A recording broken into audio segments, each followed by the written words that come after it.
Hello everybody, hola a todo el mundo. If you don't speak English, please watch this video with Spanish subtitles in our YouTube channel Fascinaos. Si no hablas inglés, por favor mira este vídeo con subtítulos en español en nuestro canal de YouTube Fascinaos. With that said, we have the great Professor Robert Sapolsky here with us today. We just can't believe it. Robert, thank you very much for accepting our invitation. Sure. Well, thanks for having me on. Thank you very much. Well, my co-host today is my great friend, Christopher Montenegro. How are you, Christopher? Sorry. First, I was muted. Fine. This is. I don't know how to express this. This is amazing. Well, my name is Manuel Salido, and this is the Be Fascinated project, in which we talk about topics that make us feel that way, fascinated, amazed. Among them, some of the topics discussed in the book, Be Fascinated, An Answer to the Big Questions. In this book, I talk about how life is much more fascinating for us if we really understand that we are nothing more and nothing less than part of nature, and accepting that there is no God, no soul, no self, no free will, or anything of the sort. You can find the links to the paper and digital edition in English and Spanish in the description of this video and podcast, and also on the website fascinaos.com, fascinaos.com, where you will also find our social media, how to ask questions, publish your opinions, contact us, participate in our project, and much more information about all these topics. Well, Robert, it's an incredible luck to have you here, not because you deserve any praise, but because you are an amazing organism with the ability to explain our nature in a wonderful way. So we are very happy to celebrate together your huge talent. Robert Sapolsky, for those of you who don't know him, is a renowned academic, primatologist, and neuroscientist who has written amazing books like Behave, The Biology of Humans at Our Best and Our Worst, and the most recent, Determined, a science of life without free will. Robert, we think we need a definition of free will, especially because in Spanish, we don't call it free will literally. We call it libre albedrío, which is something like free whim or free caprice. It's an unusual word, and most people don't have a clear idea about what that it really means. And also in English, people have different ideas about what they call free will. So we use the definition found in the Encyclopedia Britannica, which says, free will is the supposed power or capacity of humans to make decisions or perform actions independently of any prior event or state of the universe. Do you think this is a good definition? Actually, yes. And I think free whim and free caprice is excellent as well, because I think it hones in on exactly the realm where people believe they're seeing free will when there isn't, which is in the moment of whim or caprice, or even in the moment of making a decision that's hugely monumental. Every day, all the time, we are in a position where we have to choose. We have to cause something to happen or not. We form an intent. We act upon it, an intent to get this type of dessert versus that type of dessert, or to pull a trigger or not pull a trigger on a gun. We're making decisions like that all the time where we form an intent. We know we are not being forced to do that. We know there are alternatives available to us. We have a fairly good sense of what the outcome is going to be. We're consciously aware that we have that intent and we have that choice to act upon it. And for most people, that moment, that whim, that caprice is enough to count as free will. That's the moment that everyone finds to be so magnetic, so tempting to decide that you have just shown agency when you have not, in fact. And in the United States, intent like that is necessary and sufficient in a court of law to decide that somebody was a freely acting agent and can be held responsible, can be held culpable for their actions. And the problem with this is that All of this is true in the moment we are making decisions, and it is fascinating, and our brains do wonderful stuff, and we know there are alternatives available to us, and that's very powerful. But the problem there is it's ignoring 99% of what's going on, which is, how did you become the sort of person who would form that intent at that moment? Who would recognize that there are other possibilities, that would come up with those possibilities? How did you turn out to be you? And when you look at that, that's where the lack of free will, lack of an event that has just happened out of nowhere, that has no history, that's where it falls apart. Because everything we do is the outcome of what just influenced us a second ago and a minute ago and an hour and a lifetime ago and things of that sort. And that's where people run into problems, because everyone believes the issue of free will begins and ends with, you just made a choice, you formed an intent and you acted on it, and you knew you were not being forced. No one had a gun at your head.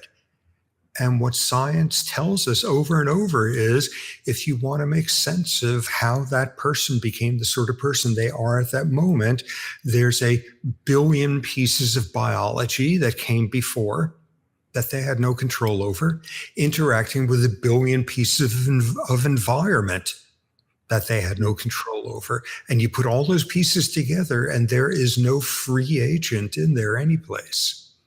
Mm-hmm. Yeah. Great. But these ideas, as you say, of to be free, you acted freely. People sometimes have a great confusion between the terms free will and freedom. So you say, oh, you don't have free will. And somebody immediately says, oh, so I'm not free? So how would you distinguish freedom, the idea of freedom, or the idea of free will?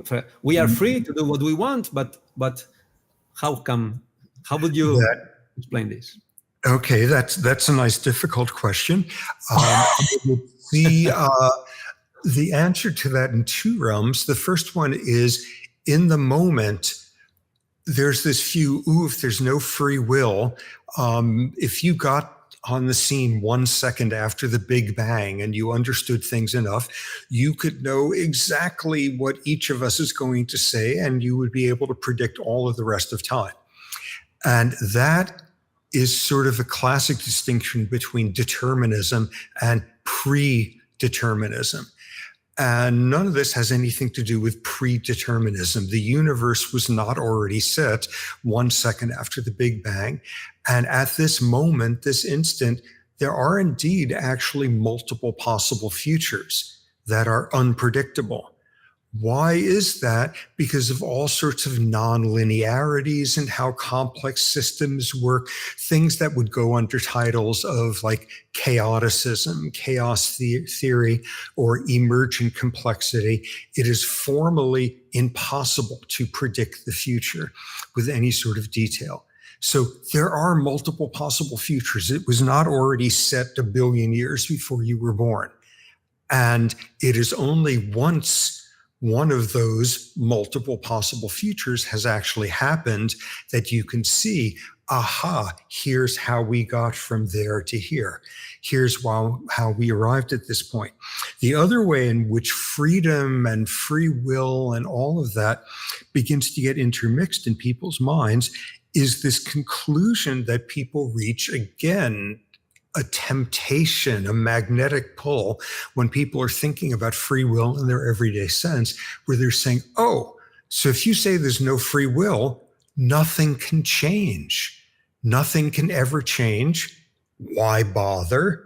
Why put the effort into nothing can ever change? And that's absurd. There's people change, cultures change, ecosystems change, things of that sort. Massive change occurs. But where people get confused and get pulled into this sense of free will where there isn't, is the sense that when a change in their behavior occurs, the view is that they have decided to change their behavior, that they have exercised freedom and have chosen to change. And when you look at how things actually work, nobody chooses that. Nobody chooses that as a free agent. We are changed by circumstance. And as a function of what things outside our control turned us into at the moment that we experience that circumstance. And that's a very different picture. That's a world that is totally compatible with there being no free will, yet at the same time, we are not the agents of change. We are changed by the world around us. Yeah, great.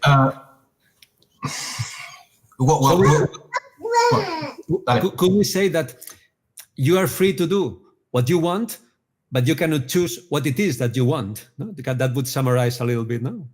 Exactly. That's a perfect summary.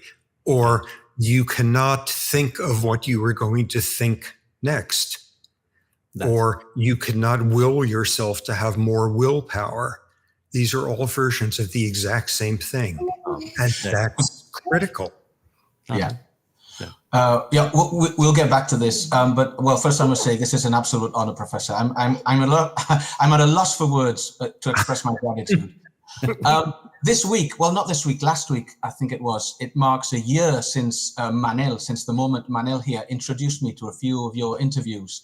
And they immediately made a fan out of me. I mean, we were eagerly awaiting for you to publish the latest book when we knew about it.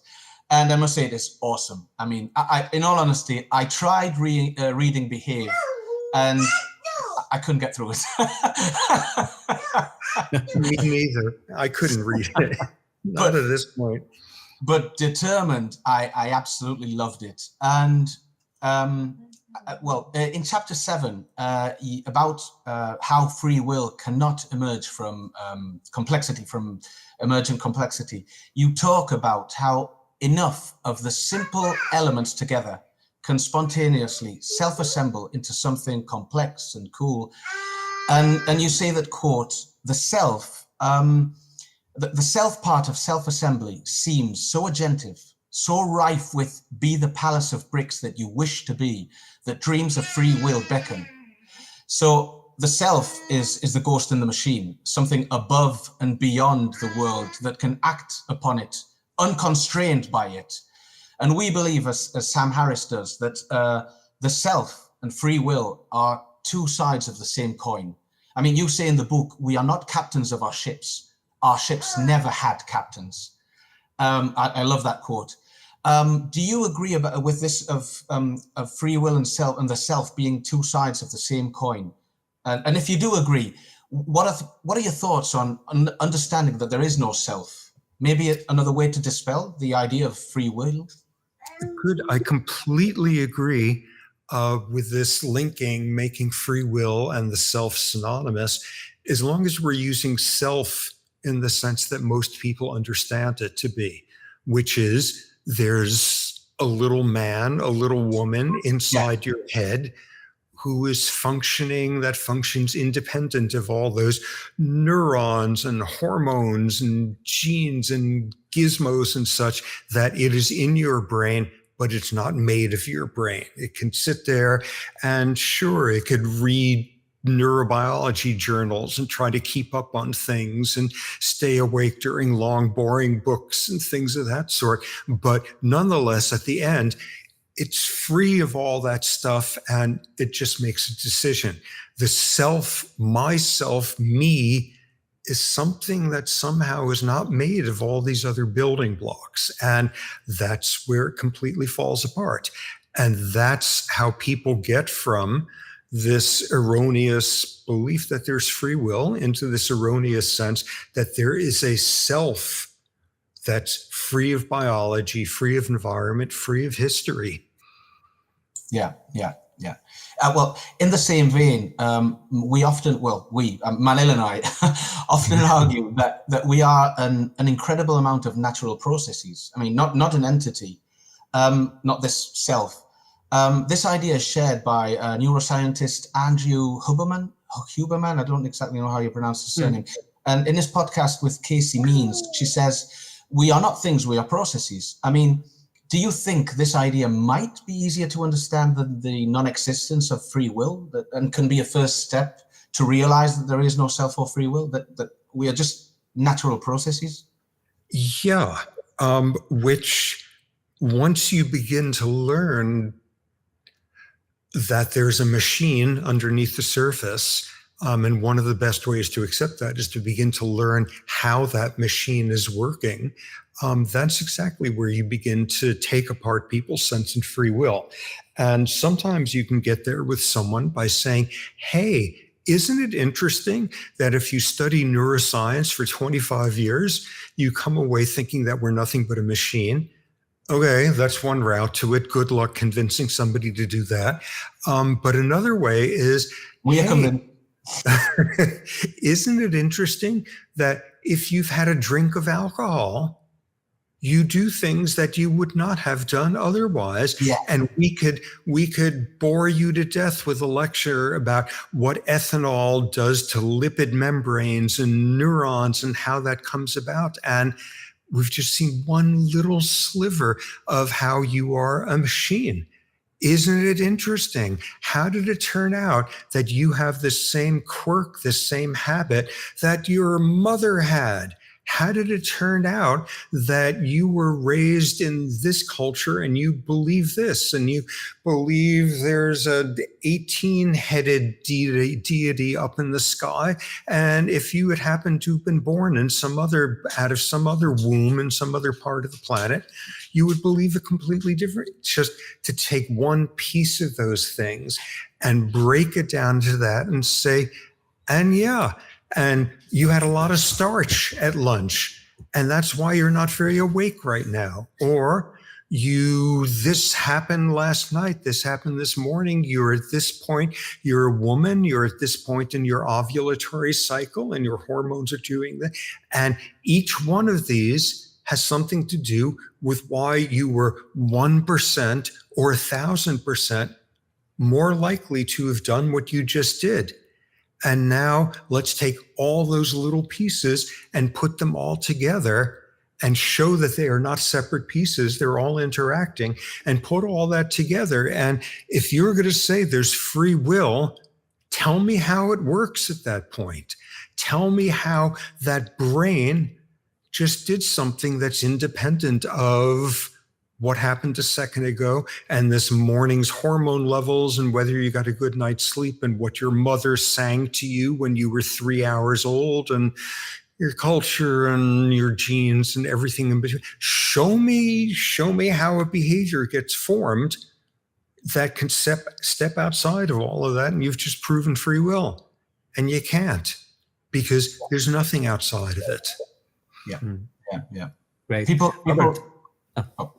No, sorry, go on. No, it was just a second thought. People often believe they need the self because they need this core to do all the thinking, all the actions. And we have examples, real world examples. Institutions are composed of a multiplicity of parts, and they take decisions as an entity, but it's not just a self. It's a complex multiplicity of parts. Sorry, Manuel, go on. Until you get into the United States, when all sorts of formal laws say that you can have all those parts put together and form a corporation, and that can count as a self, that can count as an entity. There's ridiculous laws in the United States of protecting the individual freedom of corporations. And that's mostly a means by which they can do terrible things to other people and not be held responsible. But yeah, that's exactly another version of that idea. Yeah. Robert, you talk about the huge benefits that this knowledge about our nature has already brought to humanity, and the huge benefits that we can get from really understanding that there is no free will. As you say, put all the scientific results together from all the relevant scientific disciplines, and there's no room for free will. But you also say, even you, think it's crazy to take seriously all the implications of there being no free will. And 99% of the time, you say that you can't remotely achieve this mindset. But there is nothing to do but try, because it will be freeing. What do you mean? Do you mean that you can't really feel that there is no free will or self? Well, if you follow through the implications of all this science stuff and that there's no free will, blame and punishment never make any sense. Praise and reward never make any sense. And I'm willing to guess people who would be tuning into what you guys think about, these are not people who are spending a lot of time being blamed and punished for things. These are educated, reflective, thoughtful people who are spending a lot of time being praised and rewarded for having turned out to be that sort of person who get trained to have this good skill and this opportunities and things of that sort. So none of that makes any sense. And okay, that's really hard on the level of what does that do to criminal justice and what does that do to meritocracies? But on the most immediate, everyday level, there is nobody around you who can do anything that you were justified in judging, that you are justified in thinking that there is any attribution, any moral attribution that makes any sense. And that's hard as hell if somebody has just done something appalling and you want to rip their throat out, or if something is just done wonderful and you are overwhelmed by their humanity. And even more difficult is to think about yourself and say there's absolutely nothing I or anyone else has done. There's absolutely nothing that makes me have any more deservedness of anyone else. There's nothing I have earned. There's nothing I am entitled to. There's nothing I have achieved independent of all the things that I had nothing to do with. And thus, I have absolutely no moral or intellectual claim to have my needs considered more than any other person, or to have anybody have their concerns treated as any less important than mine. And there's no circumstance in which I have earned the right to be at the front of the line of anything when anything good is being handed out. Whoa, go try to think that way 24/7. I don't know, maybe unless you're the Dalai Lama, and I most certainly am not. Most of the time, somebody get on and somebody can't stop themselves from saying, oh my God, look at that beautiful sweatshirt you're wearing. You are so stylish. You are so fashionable. And to at least for 1 second think, what can I say? I'm a man of taste. I'm a man of sophistication. Things that, yeah, it's really hard. And especially when it's something more fundamental, to stop right there in that moment and say, wait a second, let's think about that a second time, and a fifth time, and a 10th time. And you got to figure out ways in which to undo your intuitions. And I'm lousy at it, and everybody else is lousy at it. And I've been thinking this way since I was a teenager, and I'm still lousy at it because it's a very strong uphill battle that you have to fight against intuitions. And intuitions over and over turned out to be wrong because it was totally intuitively obvious at some point or other that the world is flat. And it was totally intuitively obvious that certain people could sit and cast potions and change the weather. And it was intuitively obvious that some people had no skills beyond what would make them appropriate for being turned into slaves or not being allowed to vote or not be because what's intuitively obvious now is going to seem like barbarity at some point in the future. But we're here in our in and now, so it's a fight, and we got to push against it every second of the way, and it's not easy. Yeah. I understand that there have to be huge changes in the way we understand justice, in the way we understand criminal actions and all that. But for personally, we think, as Lawrence Krauss told you in his great interview with you, that he found it liberating that there is no free will. And we also feel this way in a personal aspect, no? To know that what you are is just what the universe has made of you, inside and outside of the organism that you are, it's kind of, it takes out your pride, it takes out your hatred to other people. In those subjects, we find it liberating and very useful. And it's true, as you say, that it will be very difficult to implement all those social changes and changes in laws and justice administration. We will talk about it later. But don't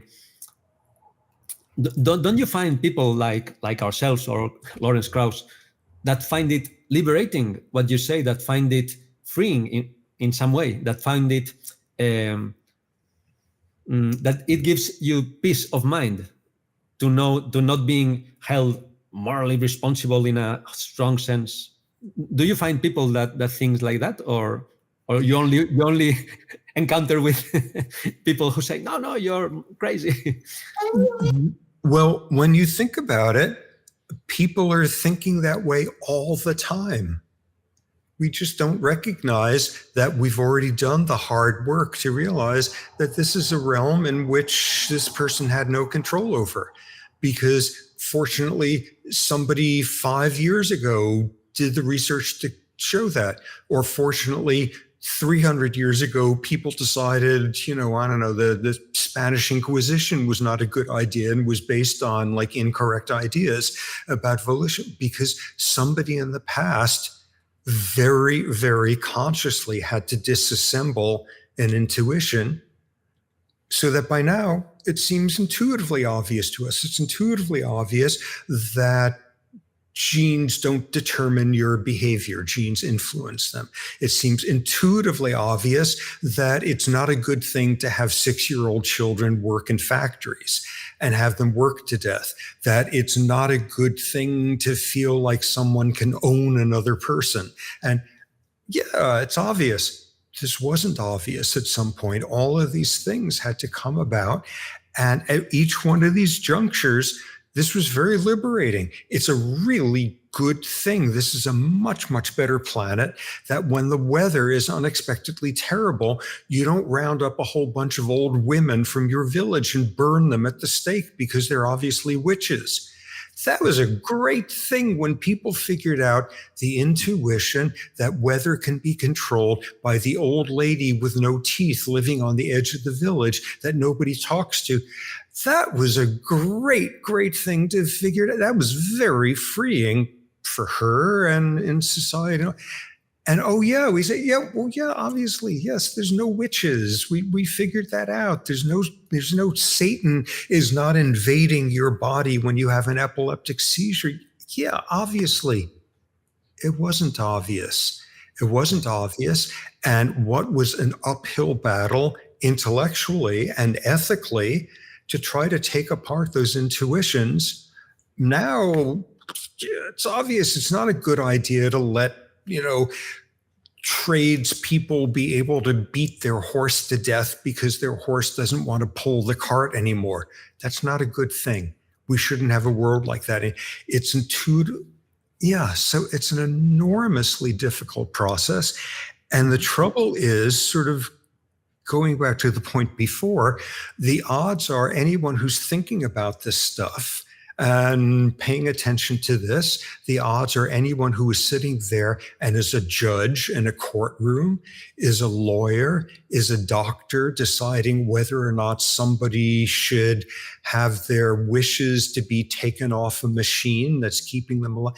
At any of these junctures, the people who are in those positions are not the ones who are getting blamed and punished a lot of the time. They're the people who are getting praised and rewarded, and thus have the biggest incentive emotionally in holding on to our current intuitions.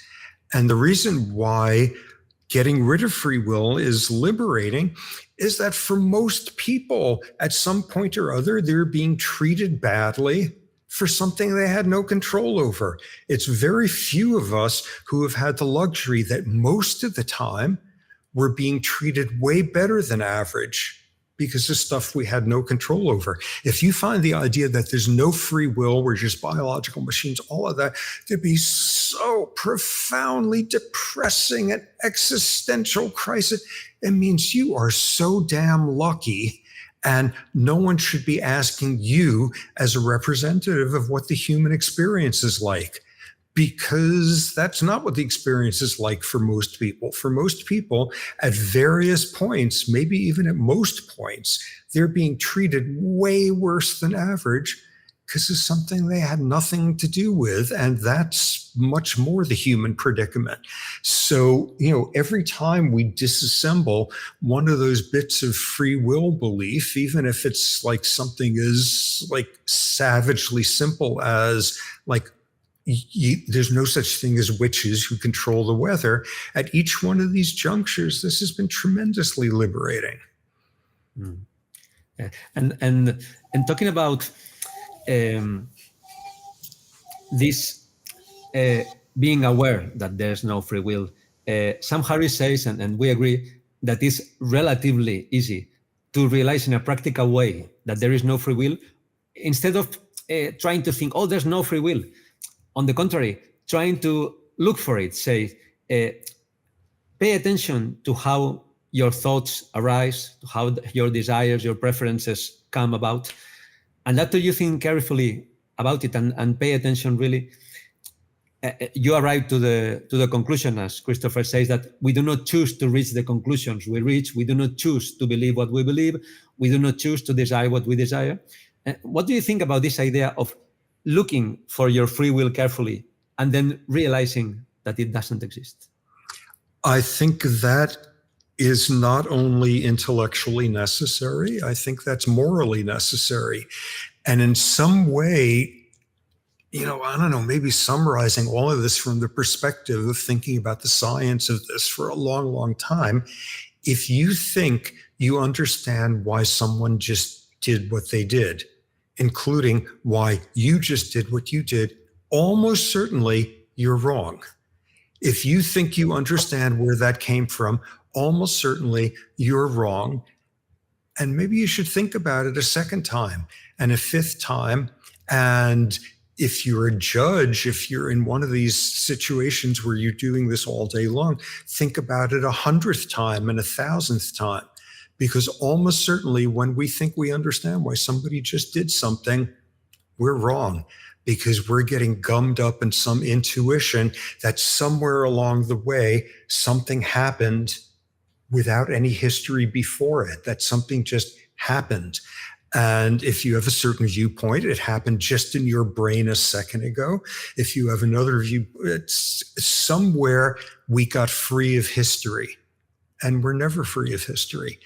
And this is a tough challenge, and it completely falls apart when you say, oh, I don't know, I just now have decided to scratch my nose, instead of deciding to scratch my nose 1 second after that. Whoa, let's examine that a second time and 100th time and think if we really we're creatures of our time and place. Most of the time we could ignore this stuff, and thus maybe what turns into a moral requirement is anytime you think you understand why someone did something, where this leads you to decide that they are more or less deserving of consideration of their needs, that's when you need to better think about it a second time and 100th and 1,000th time. If somebody wants to, order this kind of soup instead of that kind of soup, it's probably not really that important to devote your life now to figuring out where that moment came from and understand truly the levers and buttons on that biological machine that we call that person or that we call ourselves. You know what? You want to believe you got free will there, that's fine. I'm going over to like somebody's house for dinner and I'm trying to be a good house guest or whatever, and I will say something that is totally ethically unacceptable. I will say, wow, this is delicious. You are such a good cook. How did you become, wow, did you study? Did you go to culinary school or did you just figure it out on your, wow, when it comes to this, you have a better soul than me. Your culinary soul is a better one than mine. You know what? You got to do that instead of sitting there and saying, well, let's examine the socioeconomic status and privilege in which you were raised and the spices available in your particular culture.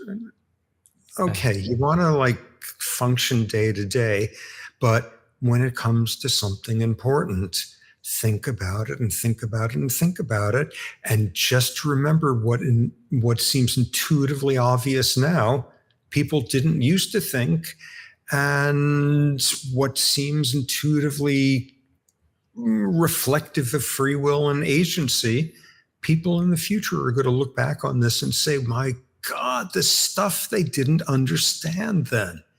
Oh, yeah, they hadn't discovered X then. No wonder they thought some people were more deserving of whatever. They hadn't figured this out yet. Can you believe people used to function that way? People used to believe in ghosts. And I don't know, when was it? Was it the 20th century, the 21st century or something?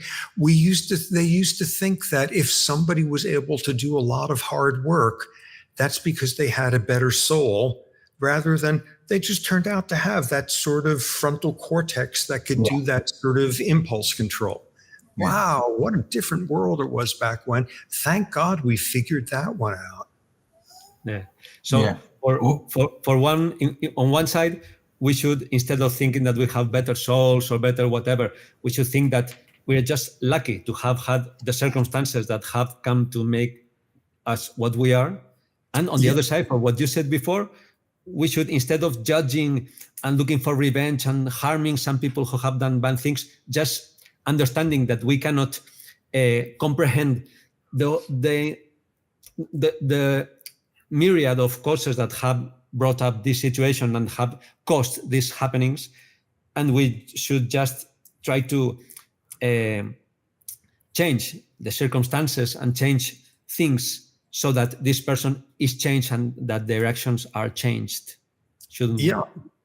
No, absolutely. The Oxford philosopher Neil Levy, I don't know if he was the first, he couldn't have been the first, but sort of frames a lot of this thinking in this terms of moral luck. He uses it in a very, proximal sense. And in some ways, like as soon as I'm thinking about like genes and fetal environment, I'm pushing for it a much more distal sense of the word.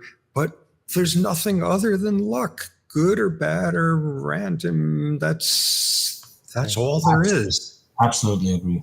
They said luck swallows everything. Some of them. Yeah. Luck is the only question with any of this. And it's very tempting, but has to be resisted to see some sort of hand of moral blueprint and intent behind circumstances of sheer random, utter luck. That you turned out this way, that they turned out that way. There is no blueprint. There is no hidden hand. It's just luck. Absolutely. Absolutely. I mean, for the record, we agree. I agree. It's difficult to think about this all the time. Manel and I are convinced that we have to talk about it. We have to get the message across. I mean, if we can convince one person, that's a win. But it is difficult because obviously you get angry at people, especially when you've got a 2-year toddler. I don't know if you're hearing it in the background. And it makes me nostalgic for the days when my children were little and could be making noises in the background, and my wife would be there trying to shush them, and it's going to change really fast. So be prepared. Enjoy it. It already is changing really fast. But as I say, I mean, we know the intuition is very efficient on our brains. It's very difficult to be Zen mode all the time. I mean, Manel accomplishes it better than I do, really. But and as you say, I mean, you in the book you say, quote, as some evolutionary biologists have pointed out, the only way humans have survived amid being able to understand truths about life is by having evolved a robust capacity for self-deception.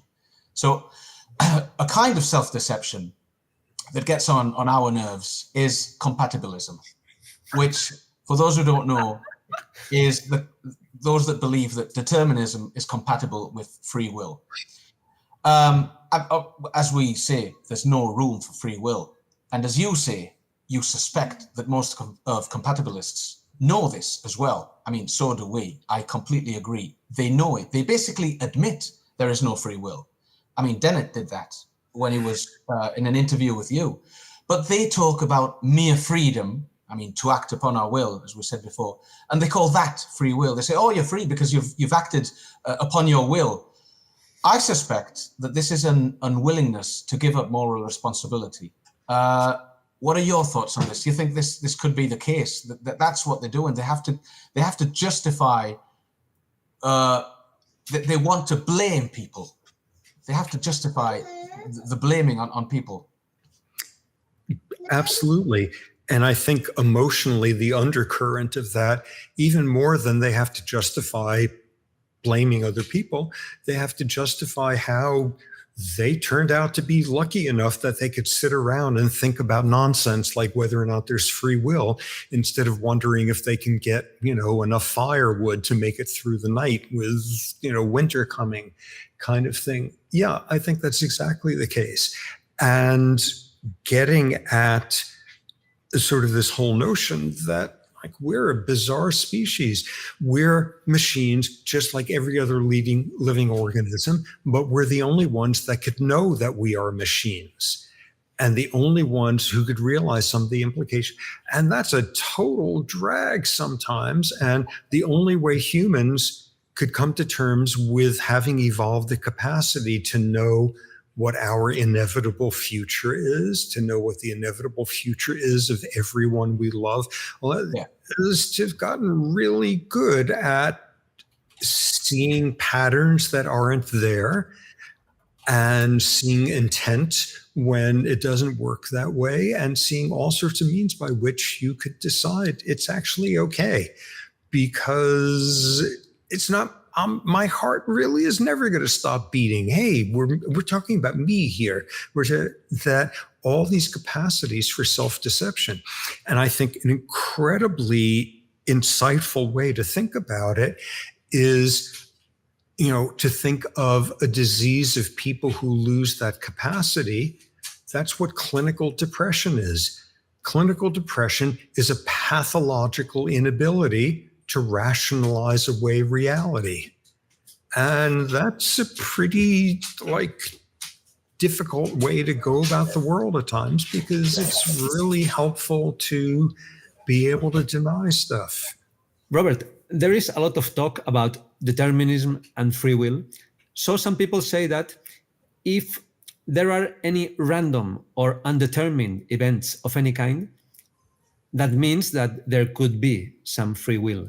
How do you respond to that idea, which is more This is where I often want to scream, because it's deciding that things that are not predictable, thus were not determined, an explanation for things that is built on pieces of intuition like that are not real explanations. That's not how the world really works. And that there's these wonderfully totally cool areas of stuff like chaoticism and emergent complexity and quantum indeterminacy. And they're totally amazing. And I love them. And I torture my students by going on way too long in lectures about it. But nonetheless, that's not where you can get free will, because every single one of those attempts falls apart in a very fundamental way. And it's usually confusing something that is unpredictable with being undetermined. If you cannot explain why that happened, it means that it was an outcome of free will. And that's where you get into trouble with chaoticism, which is a whole science of formal lack of predictability, where people get into trouble using the same sort of thinking about emergence and emergent complexity, is that, you have this incredible phenomenon of these very simple things like an individual ant or an individual neuron giving rise to some amazing, if you throw enough of them together. And the thing that people always forget at that point is once something amazing has emerged at that complex level, the ants are still just as stupid and simple as they were in the first place.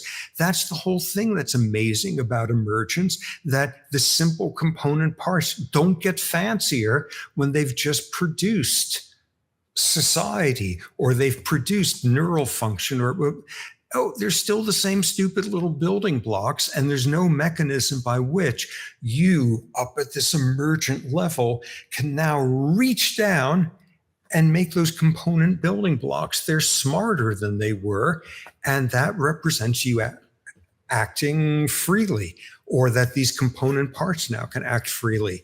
A neuron is like a machine. It's the total amazing, but it doesn't get fancier when you put 80 billion of them together.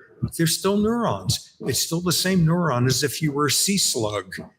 Nothing emerges at that point that means that you were now free of the building blocks. Mm. As a side note, talking about this indeterminism emergence, you say in the book that the majority of physicists accept the indeterministic picture of quantum mechanics known as the Copenhagen interpretation. Recently, I discovered something which is really depressing, honestly, because you talk about a research on entanglement, which was the basis of the Nobel Prize awarded to John Clauser, Alain Aspect, and Anton Zeilinger. I discovered that the fact that people rely on the interpretation of the Copenhagen interpretation is because they believe in free will. Before, I mean, Zeilinger, I have a quote from his book, Dance of the Photons, where he says, a new picture of the world must encompass three properties that evidently seem to play a significant role in quantum experiments. The second important property of the world that we always implicitly assume is the freedom of the individual experimentalist. This is the assumption of free will. So, I mean, I didn't know that the majority of them accept the Copenhagen because they assume free will from the start, from the get-go. I mean, this, I mean, it was completely depressing. But sorry, that was... Or they decide what's going on at the subatomic level has absolutely nothing to do with whether you should put somebody in jail or whether you should give somebody a really big salary. Yeah. Different stuff. It's subatomic. And there are no mechanisms by which subatomic indeterminate stuff. And I know nothing about physics. So like everything I'm saying here is just cheating by mimicking what other people say. But it seems like the majority of the physicists who accept the Copenhagen school, they're saying, oh, I don't want to talk about free will or criminal justice reform. I want to understand quarks and muons or whatever those things are. That's the level at which they're functioning. The ones who've decided that now you could write a book called something like Quantum Healing or Quantum Morality or something like, they're not they're not the actual physicists who are doing it, or if they are the physicists, they've now become ideologues and salesmen to a much greater extent. But yeah, it's incredibly cool and bizarre and strange down there, but you can't get down there up to here. There's no mechanisms for it. And you said you don't know physics, we don't know physics. The great thing is you don't need to know physics to understand all this. A great quote, another great quote of yours is, a system being unpredictable doesn't mean that it's enchanted. And magical explanations for things aren't really explanations. It's great. Yeah. Right. Sorry for the side. I mean, I went on a tangent, but I had to say this. Right. Back to the questions. When considering experiments like Libet's, we sometimes hear the sentence, "Before you decide something, your brain has already decided for you." This obviously alludes to something mentioned before, which is the sense of agency coming in afterwards. But this apparent duality can be the root of some misunderstandings or some incomprehension. People think there is a you apart from your brain. Again, the self, it's something we've talked about before. And you talk about this you-ness, as you say, when attacking willpower, which is, quote, willpower is what happens when that non-biological essence of you is bespangled with fairy dust. I love that. I mean, I know this is a difficult question. I mean, all of them are right. All of them are quite obvious, but what could be the key idea to make people understand there is no willpower? Willpower is just a consequence as everything else. Maybe the way to do it, I don't know, force somebody to go through this sort of exercise that you have two people who have had trouble with excessive drinking in the past, and they're both trying to stop now. And they both get to the street corner, and they both know there's a bar down the street, and they both walk down there, and one of them walks past it, and the other one goes inside.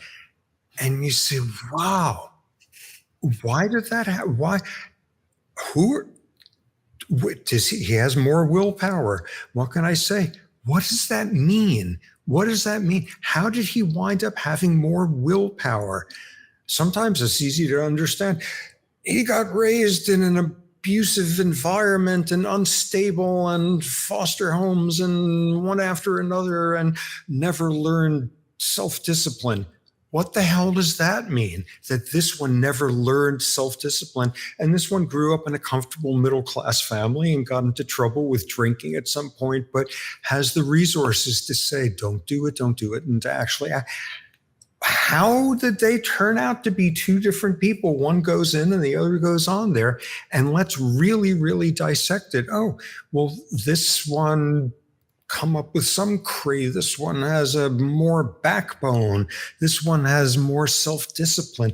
The one who can walk past has better self-esteem or loves himself more, or unconsciously the other one wants to fail again, or whatever attribution you've come up with.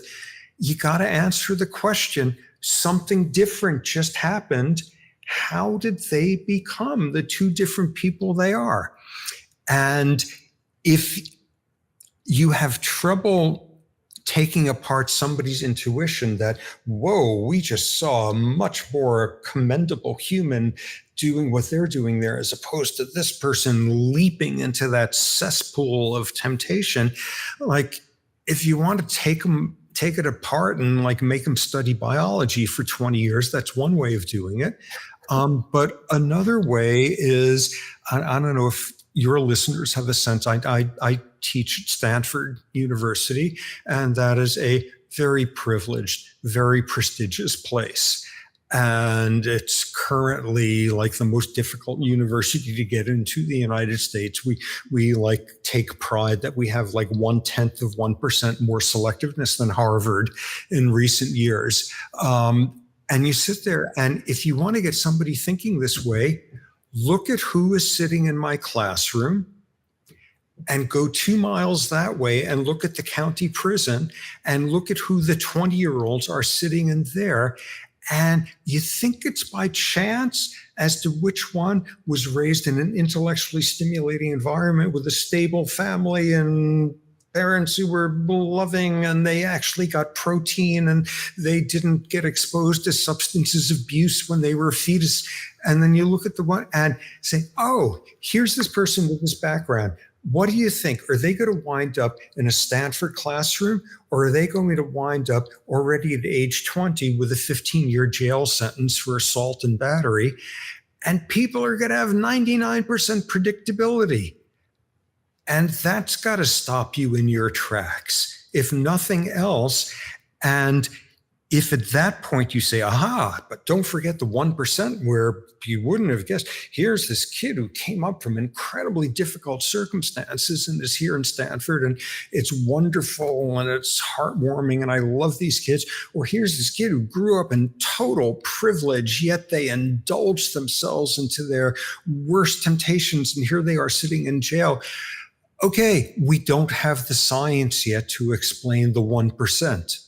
We're going to someday, but if you make the argument now that it is morally okay to run a world of reward and punishment based on the 1% where we can't explain them yet, amid the 99% where you can say, no, that's the kid who's going to be at stand. No, that's the kid who's going to already be addicted to 3 things and be in jail for having broken into a drugstore at night to try to get opioids.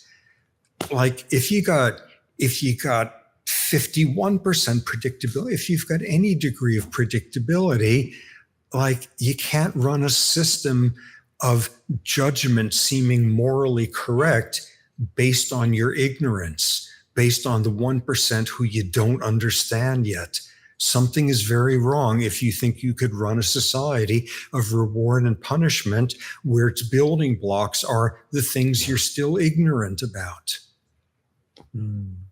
Yeah. Well, I mean, those that have a bad start can end up at Stanford, obviously, because we know luck evens out. Sorry, I had to say that. Not original, yeah. I love your counterattack in the book about on that statement. Sorry. Just an interruption, Manil. Sorry, but Professor, you've mentioned a cesspool, and that made me remember that sometimes when I have the guts, I lurk around the subreddit about free will. Don't do it. Don't do it. Common complaints I've read are something like, "Oh, Robert says everything is determined, and yet he wants us to change. That is illogical." Oh, God, I have explained time and time again that both of these things are perfectly consistent. I mean. You've said it. I mean, what was it? An hour ago. We don't change. We are changed. And obviously, I this got on my nerves before I read the book. After reading the book, I mean, I felt dismay when starting chapter 12 because I discovered you have detailed it and explained it painstakingly. I cannot fathom it. I don't understand how people just don't get it. So. That was just a side note, just another side note. I mean, it's incredible. It's just such a simple concept that you don't change. You are changed, but I don't know. And another version, if you've got, one version of hopefully breaking somebody of their belief in free will, is say, look at this person in the Stanford classroom and look at this person in jail. Or another version is, look at this enzyme, this phosphorylase that you find in this sea slug that's responsible for this synapse becoming more excitable. And we've got it's the same exact gene. It's the same protein. You could do genetic engineering and switch the mouse version and put it in the sea slug or the sea slug in that, and it'll work absolutely the same. And we haven't had a common ancestor for 2 billion years. That's another version. That's a very strange person who will look at that and look at the DNA sequences and say, oh my God, they're exactly the same. There is no free will. There's got to be somebody where that does it for them. But far more powerful is when you say, for every type of childhood bad luck, and you could formalize it with these like metrics that developmental psychologists use, all of that. If for every single step worse, you got roughly a 35% increased likelihood that you're sitting in jail at age 20 rather than sitting in a prestigious university. That's the level where I think you're more likely to get through to people rather than talking to them about enzymes. But any of those should stop you in your tracks. Wait a second. We have the exact same enzyme as sea slugs. The criminal justice system is unjust. Good luck. That's going to be a very strange person who you can get to that way. Look at this. You get born into a family where there's substance abuse and somebody is incarcerated. And by now they've got 5 times the likelihood that your child has of winding up in jail. That's got to be on that level then, if that's one. And Again, you can't just look at the exceptions and say, wow, they're so inspiring, or they're so demoralizing. They had every opportunity and they squandered and all of that. And we don't know how they turned out yet. We can guess. We can guess at what the gears will look like once we figure out what the gears are and that sort of thing. But to say, in the meantime, we don't know how they turned out that way. So it is perfectly fine to put some people in jail and put other people where they've got 100 times the salary of your average working person. And that's justice, because there's 1% of these cases we still can't explain. Yeah. Robert, we have talked about when we understand that there is no free will, hatred tends to disappear, and there are lots of benefits of these understandings. And do you think that we lose something when we really understand that there is no free will? Because some people say, oh yes, we gain a lot of knowledge and that is very good and we get very good things, but we also get bad things. Do you really think that we lose anything when we really understand that there's no free will? Or could we say that believing that we have lost something is a misunderstanding of all these subjects? A misunderstanding. That's ignoring the fact that, once again, for most people, at least one point in their life, the fact that there isn't free will, if people recognize that, that would be incredibly freeing and represent social justice and all that sort of thing. But even, for all of us who are sitting here saying, oh my God, I've never done anything illegal in my life or some deeply unethical, but damn, I'm a good poet. And what do you mean there's no free will? I've lost that essence. The challenge at that point is to believe or to accept that just because there is more structure underneath the surface shouldn't make the surface and our emotional responses to it any less powerful. I mean, just because of my field work, I've spent a lot of time looking out of the corner of my eye at gazelles leaping, and they're the most beautiful things. And there's people, I don't know why they should do this, but there's people who've spent their careers studying the biomechanics of how a gazelle's pelvis is at this angle, and thus they can leap like that. And they could turn it into equations, and they've turned it into equations. And that doesn't for a second take away from the fact that it is still just, fucking amazing when you see a gazelle do that. You can function on these two levels. You are not robbed of what things in life leave your mouth open with just a sense of gratitude or something. We're weird machines that we respond that way, where we can have moments where we feel just so damn grateful that this is how it turned out, and you could have just experienced this moment. Nothing is taken away from the fact that nonetheless you could explain that at the level of ions and extracellular exchange rates around neuronal membranes and stuff, or the biomechanics of gazelles, or the fact that Bach can be broken down into contrapuntal rules of composition and stuff. That doesn't change anything. And, on some very distressing level, some AI is going to come up with music someday that could move us to tears. Yes. And that isn't going to take anything away from it. Exactly. It's just a different version of a reductive structure that gave rise to something that appeals to this weird thing that we call affect in us, and could make us feel moved enough to give up your life for someone, or angry enough to end somebody else's life in the name of whatever irrationality was brought by that music. Yeah, there's some AI that's going to be able to do that at some point. There's going to be one that's going to be more amazing than Beethoven. And that's going to be fascinating.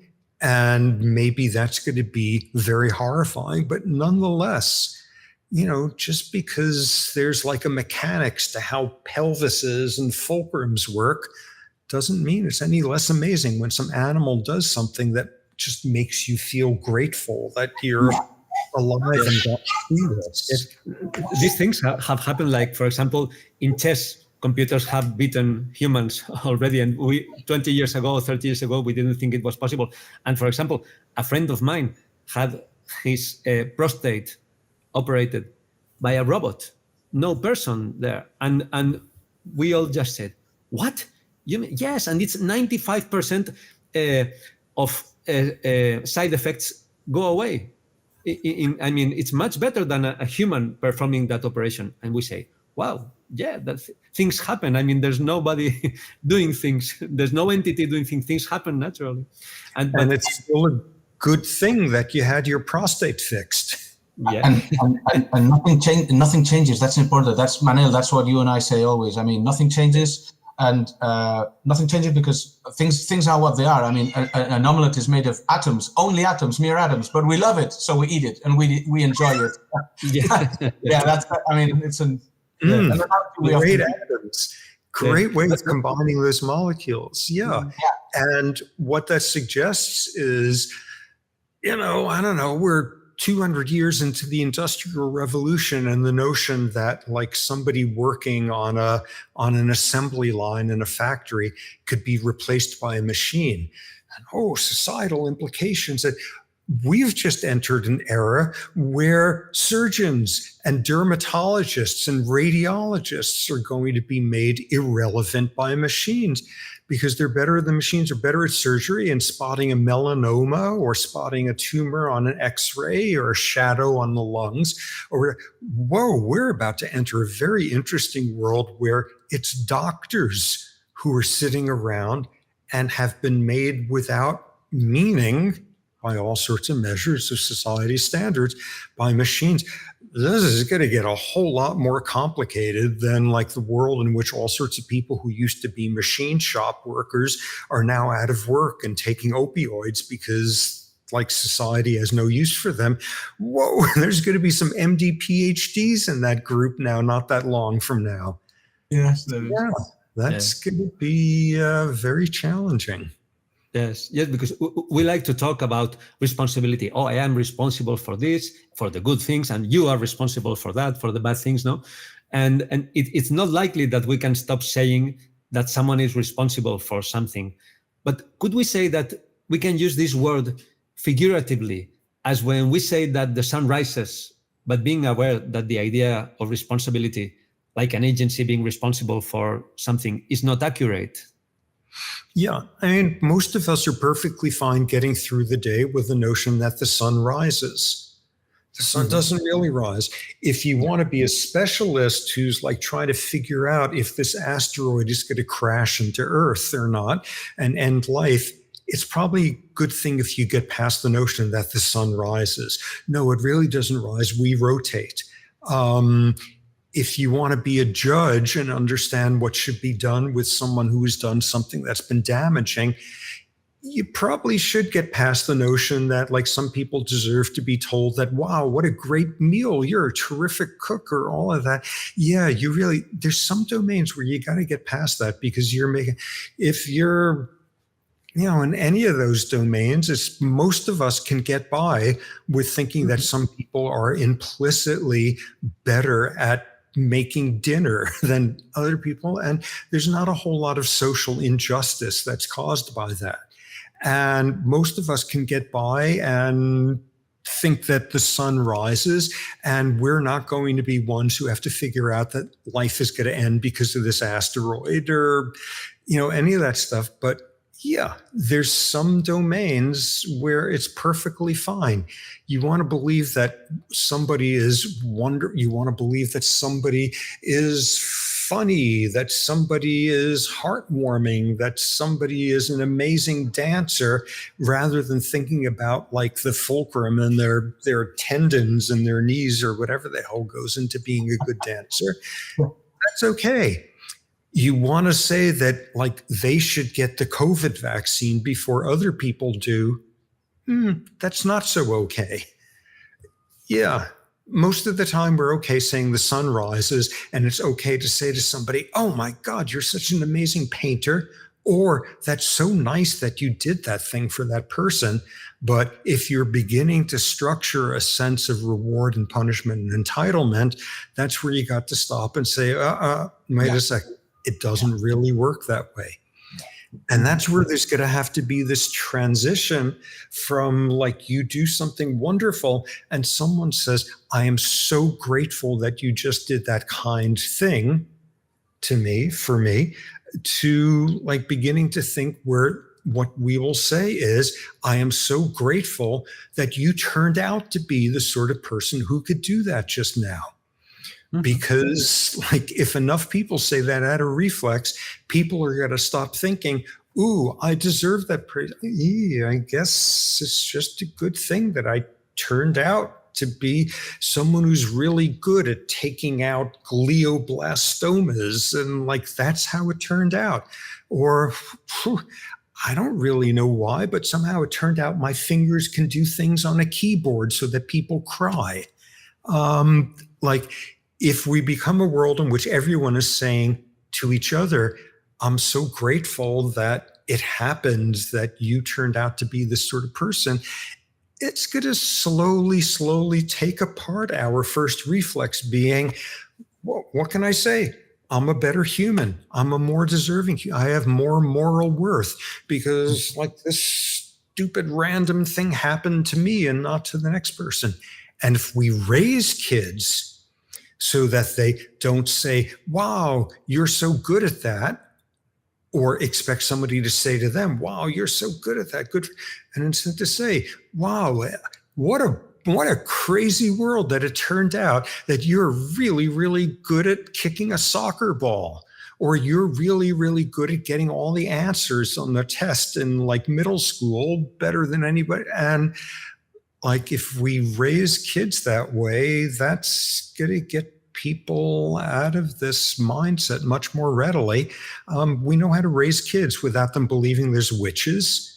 And we should figure out how to do this as well, because like, I'm older than you guys, but we're all still probably way too old where it's ever going to be easy and automatic for us to never hate anyone. And to instead have to stop and say, wait a second, how did Putin turn out to be Putin or anything? But like, you know, we figured out how to raise kids so they don't believe in witches. And we got to do more of this, of raising in that way. And so that the reflex is, I'm so pleased that who would have thought this is how the universe turned out, that you're the person who was able to help me cross the street just now, and because I'm blind. Yeah. Wow. I'm so grateful that that's what happened. We can try. Yeah. And especially when it comes to important things, as you say, as punishment. When you get to punishment and reward. I mean, you have the whole chapter. You have a chapter called We Really Have Done This Before, where you talk about, well, it's what you said before, we gradually have abandoned degrees of free will and responsibility. I mean, we don't burn witches at stakes because obviously they are causing, havoc and storms and whatever. And especially this has happened with disorders like epilepsy or schizophrenia. And I mean, even recognizing someone is ill and therefore less responsible, as you say, we desperately search for attribution. We seek attribution. We seek blame. And it's one of the most difficult problems to solve, obviously. And as you say, I mean, there's a rewarding feeling that we have about getting to punish someone. That is rewarding. And I don't know if you want to explain why, what the reasons are, I mean, as a primatologist. But the question would be, how should we think about punishment to see it only as a tool for avoiding harmful actions, changing behaviors, or deterring other people from committing crimes? Well, this is where I think we have to rely on the historians on a certain level to say people used to think it was okay to take somebody out into the town square and have their limbs pulled off by horses while everybody else watched them and got drunk celebrating. And then whatever was left of them, you would pour molten lead on their eyes just to really give them a fun. Oh my God, that's so... People used to think that's okay. And then like the authorities came along and said, we can't have mobs doing this anymore. We have to centralize authority. So we're going to do that to people, but we're going to do it now. You don't get to do it as a crowd anymore. And your pleasure from punishment is just going to have to get updated. You're going to have pleasure from punishment 2.0. You get to watch us do it to them. Or we do it behind walls, so you don't get to actually see it anymore, but we'll have witnesses come out afterward and tell you about, and any tough, you got to get your sense of pleasure out of punishment somewhere else. You got to adjust. And over, we've done that before. Not only have we subtracted out a sense of blame in all sorts of these realms historically, and we don't burn people at the stake anymore and as witches, but over and over, people have gotten accustomed to the notion that actually that's not okay to punish somebody that way. And, our sense of justice now is, this person is going to sit in jail and is really going to suck for them at Christmas because they don't get to be with their family. And as you say, as you point out, society hasn't collapsed. It's gotten better. Exactly. And the version of what was totally obviously how the world worked to somebody back then looks like crazy to us now. And us now will look crazy to those in the future looking back. And at each one of these steps, society doesn't fall apart. It gets better. And not only is it very good that, like in the United States, we don't take criminals and rip their limbs off as some of our ancestors would have been excited to do. And what we do instead in the United States is inject them painlessly with a drug that will stop their heart. At some point, we're going to get to a point of saying, what you have to do is just figure out how to make sure this person cannot damage anybody again, and do the absolute minimum of it, and not 1 inch more than that, and don't tell them about their soul. And let's do lots of research into how somebody turns out to be somebody like that so that there's fewer of them in the future. So we got to get there, but somehow we got to this point where putting somebody away for life, where they never get to see whatever version of punishment that seems just now, seem crazy to your ancestors. Oh my God, that's what what's wrong with you people?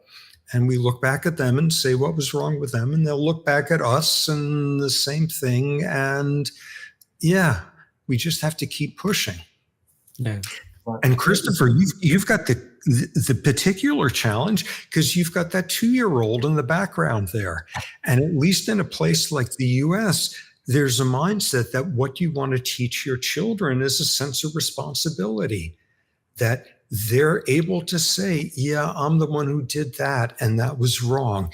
That was wrong when I did that. So what's this model where instead you're teaching them, you look at anybody and what they're supposed to say is they had nothing to do with how they be. I had nothing to do with how I became.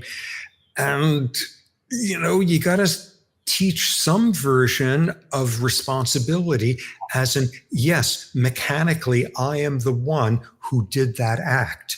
Yeah. Yes, on an instrumental level, so we understand what happened. But that then is a totally different thing than thinking, because I am the one who did that, I deserve to be treated better, or it's a hard task that it's going to be to teach both of those. Yeah, you got to find a balance. Yeah, exactly. There's a famous Spanish psychiatrist. He's called Pablo Malo, which means Pablo Bad in English. It's a funny surname he has. Interesting. And he's a friend of ours. And he says that realizing that there is no free will is the next step in human moral evolution. So you're not alone. I guess that you agree with that, and also with Greg Caruso and that kind of philosophers that try to reframe things knowing that there is no free will. That's a great way of phrasing it. That's exactly the case. Yeah. Okay. I mean, I usually say that there is a commonplace unwillingness to bite bullets when it comes to this of I don't know how to explain it. I mean, when wanting to punish someone, if people think that the other isn't to blame, they say, well, how do I put this? I mean, someone might think, well, okay, if this person is put out of society because he's done something horrendous, whatever, he's killed a bunch of people, and what if you could put him out of society, and at the same time he is taken to another place where he is enjoying himself, but he isn't a danger for anybody? Would that be okay? And people are unwilling to bite the bullet and say, well, yes, because he's out of society. He might be enjoying himself, but obviously he didn't deserve what the punishment, because it's what the universe, what came before made of him. And I applaud. I love how brutally bold you are, because when talking about, for example, what was it, Overeem Scarlett, who was convicted of murder because he had failed to take his medications for his epilepsy and had a seizure and struck and killed 2 pedestrians in Manhattan. And you say, as Manel said before, I mean, quoted you before, I feel crazy, embarrassed, trying to make the argument anchored in the science of the book that not only does someone not deserve to be blamed or punished for having seizures, but it is equally unjust and scientifically unjustifiable to make someone's life a living hell because they drove despite not having taken their meds. I mean, you are certain, and I believe this as well, that it is good if people feel less pain and more happiness. And this is the last question. In chapter 14, The Joy of Punishment, you talk about how to resolve conflicts between people who have committed a crime and their victims, and mention the Truth and Reconciliation Commission model, restorative justice. We think those are wonderful ideas. As you say, it takes a certain kind of audacity and indifference to look at findings like all these and still insist that how readily someone does the harder things in life justifies blame, punishment, praise, or reward. I mean, this is great because you say, just ask those fetuses in the womb of a low socioeconomic status woman already paying a neurobiological price. And so the last question would be, can you tell us more about this Truth and Reconciliation Commission model that you talked about in the book? Oh, it's wonderful, but it's a partway measure. It's a reformist. It's a wonderfully, I don't know the connotations you guys have, but to say somebody's being a liberal here is in some ways you could be kind of being sarcastic or dismissive, or okay, they think that as long as they have folk music at their wedding, they're a good human, or I don't know what, or I don't know, in your ends of the world, ooh, let's have a phrase from Basque wedding ceremonies to show how, culturally diverse we are, or, any of those. It's good that people figured out that restorative justice is a direction to take things, that things like Truth and Reconciliation Commissions, all of those are great. They're great advances, but nonetheless, they're still predicated on the idea that people are responsible for their actions. So they're an improvement, but they're nowhere near the equivalent of the quarantine models that we need. It's not your fault that you got this virus, and it's not your fault that you turned out to be incapable of empathy, or when you have a strong emotion, you act on it because you have no regulatory capacity. It's not your fault, but nonetheless, you can't do this anymore, and we've got to impose some control on you. And taken to its logical extreme, the fact that, okay, it's not your fault, but we do need to keep you away from society. Like, the really absurd logical conclusion is, and we owe you something extra because we've had to constrain you in these regards, which is where people really say, okay, this is impossible. You're out of your mind. But just at the simplest level, like halfway step, it's great if people are saying, yes, I did this and it was wrong and I feel your pain. And it'll be wonderful if you understood something about all the pain that I felt that brought me to being this sort of person and all of that. And I accept my punishment. No, that's baby steps, but it's great baby steps. If that's how they could have done the aftermath of South Africa or the Balkan Wars or the Zulu, any of those things there, or the Rwandan genocide, if that's what any of those Truth and Reconciliation Commissions have done, that's amazing stuff and good for them. That's baby steps nonetheless. Yes, the aim would be to realize that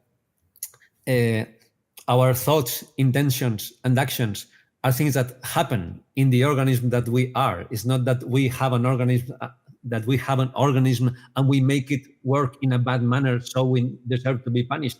Like, no one deserves to be punished for being diabetic. It's just their pancreas doesn't work well. Your brain doesn't work the way it should work to be able to live in a society. So we have to fix those things and change those circumstances so that those new circumstances change you in the last eventually, no? So, well, and again, we can do it. Yeah. We can do it because before, as you said, your 5-year-old is sneezing and their nose is running. And, you've got to make a societal intervention and constrain their freedom. You don't send them to school tomorrow because they're going to sneeze on the other kids. And the rule is, if your child has a cold, please keep them home until they're feeling better. Yeah. Whoa, we're constraining your child's freedom from nothing they had control over. They stay at home. You don't take their toys away that day because they've done something wrong. You don't tell them that Satan is in their nasal passages or something. Yeah, we figured out how to subtract free will out of that one. If your kid is sneezing, if they're running a fever, please keep them home until their temperature is back to normal. Oh my God, we got a society that's going to fall apart. Yeah, that's a good step. And so we know how to do it. Yeah. And we know how to do it where that's so obvious, it doesn't even occur to somebody that, implicit in that action on my part, there is no element in free will in somebody having a nose cold. It's got something to do with rhinoviruses instead. We got to the point where, I guess that's an example of that. We could do it. Yeah, we've done it before. Yeah. Well, Robert, it's been a wonderful experience to talk with you. We are so happy that you exist, that you have become what you are. No praise you need, but we really love and celebrate with you together and with all the people who are listening to us, all this wonderful conversation that we have had with you. And we encourage you to go on making this world a much better place, thanks to the knowledge that you so generously share with all of us, because you are everywhere, man. I mean, everybody, lots of people tell me, I have seen Robert Sapolsky in this Spanish newspaper or newspaper or whatever. No, so it's wonderful that you are doing all this. And well, if you want to say anything else before finishing. Well, rather than saying the thing that I reflexively am feeling, which is to say thank you, that's very kind of you, just instead to say, whoa, this was such a fun conversation to get to have. We got to push against the ignorance and all that, but sometimes it's just so nice and relaxing to talk to people who think the way that you do. And Yes, we are. Yeah, we are really delighted, and well, we love you, and we hope to see you again someday. Who knows? Well, I'd be happy to. I only wish you guys could vote in the American presidential election coming up. Thank you very much. Well, Robert, we've got our own problem with elections here. Yeah, this is true. Yeah. Well, Robert, it's been great to talk to you, and we are very happy. We hope to see you again. Okay, have a wonderful day and be as happy as you can be. Thank you very much. Likewise. And write more books. Write more books. Thanks. Take care, guys.